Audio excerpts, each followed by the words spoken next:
आज आपण नूडल्ससाठी शेवई विकत आणण्याची गरज नाही, घरच्या घरी हे नूडल्स कसे बनवायचे ते पाहूया. मुलांना मधल्या भुकेसाठी पौष्टिक रेसिपी आहे. यामध्ये खूप सगळ्या भाज्या वापरतात, त्यामुळे हेल्दी तर आहेच. त्याचबरोबर गहू मैद्याचा न वापर करता अगदी ज्वारीच्या पिठापासून हे नूडल्स केलेले आहे. त्यामुळे तुम्हाला जर मुलांना हेल्दी आणि पौष्टिक आहार द्यायचा असेल तर त्यासाठी ही बेस्ट रेसिपी आहे. त्यामुळे व्हिडिओ शेवटपर्यंत पहा, कारण आपण नेहमी आठवड्यातून 3 ते 4 रेसिपी अशाच हेल्दी आणि पौष्टिक पाहत असतो.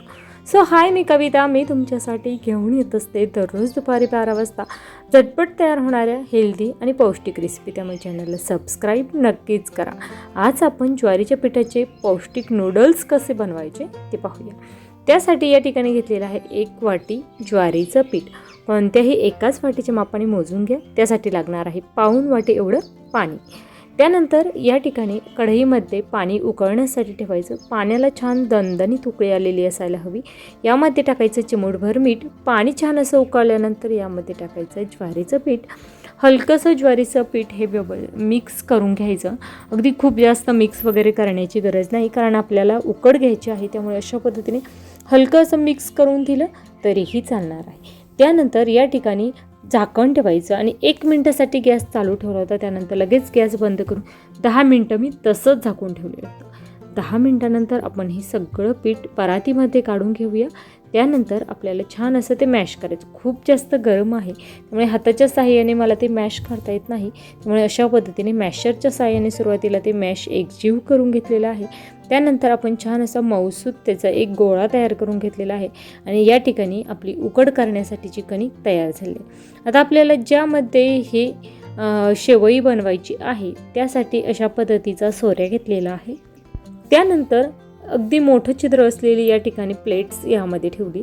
त्यानंतर आपण लगेचच या ठिकाणी हे नूडल्स तयार करून घेणार आहोत. आता या ठिकाणी तुम्ही उकड काढल्यानंतर तुमचं पीठ जर हलकंसं तुम्हाला कोरडं वाटलं, व्यवस्थित असं परफेक्ट मऊ त्याचा कणकेचा गोळा तयार होत नाही आहे, तर तुम्ही अगदी 1 ते 2 चमचे पोहे खाण्याचे 1 ते 2 चमचे पाणी वापरून देखील ते मऊसूत करून घेऊ शकता.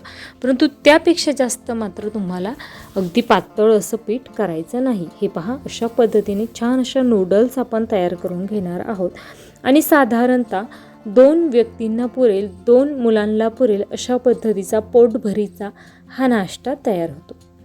हे पहा, अशा पद्धतीने तुम्ही पाहू शकता.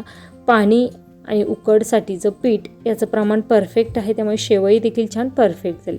स्टीमरमध्ये मी या ठिकाणी छान उकळी आणलेली आहे पाण्याला. त्यावर हे नूडल्स ठेवले. झाकण ठेवायचं आणि 6 ते 7 मिनटासाठी छान आपण दणदणीत वाफ घेतलेली आहे. आता या ठिकाणी यापेक्षा खूप जास्त वेळ शिजवण्याची गरज नाही. त्यानंतर थंड करण्यासाठी मी ती फ्रीजमध्ये ठेवून दिलेली आहे. त्यानंतर कढईमध्ये टाकायचं तेल. त्यानंतर आपण हे जे साहित्य घेतलेलं आहे ते नूडल्स करण्यासाठी यामध्ये तेलामध्ये टाकायचं 1 चमचा जिरं. त्यानंतर स्लाईस केलेला कांदा, अद्रक, लसूण आणि स्लाईस केलेली हिरवी मिरची. आता या ठिकाणी आपल्याला सगळी प्रोसेस मोठ्या आचेवर करायची आणि छान असा हा कांदा परतवून घ्यायचा. आता या ठिकाणी माझ्याकडे भाज्यामध्ये फक्त शिमला मिर्च अवेलेबल होती, त्यामुळे मी ती टाकलेली आहे. परंतु या व्यतिरिक्त तुमच्याकडे गाजर असेल, कोबी असेल किंवा कांद्याची पात असेल तर ते देखील तुम्ही मुलांना या नूडल्सद्वारे देऊ शकता. खूप छान, जेवढ्या जास्त भाज्या यूज करता येईल तेवढ्या जास्त भाज्या वापरल्या तरीही चालणार आहे. त्यामुळे छान असे या नूडल्स लागतात. त्यानंतर कांदा छान असं परतवून झाल्यानंतर कोथिंबीर आणि शिमला मिर्च टाकलेली आहे. छान असं आपण हे परतवून घेऊया. 4 ते 5 मिनटामध्ये मोठ्या आचेवर छान क्रंची असे हे करून घ्यायचं. त्यानंतर नूडल्स देखील आपले छान असे फ्रीजमध्ये थंड करून झालेली आहेत. आता लगेचच आपण ती सुट्टे करून घेणार आहोत. शक्यतो हे नूडल्स जेवढे जास्त थंड करता येईल तेवढे जास्त थंड करा, म्हणजे ती असेच सगट राहतात. खूप जास्त जर गरम असताना केली तर त्याचे तुकडे होतात.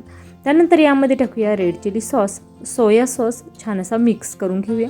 त्यानंतर या नूडल्स यामध्ये टाकायचे. आता या व्यतिरिक्त तुम्हाला टोमॅटो सॉस जास्त टाकायचं असेल तरी देखील तुम्ही टोमॅटो सॉस यामध्ये ॲड करू शकता.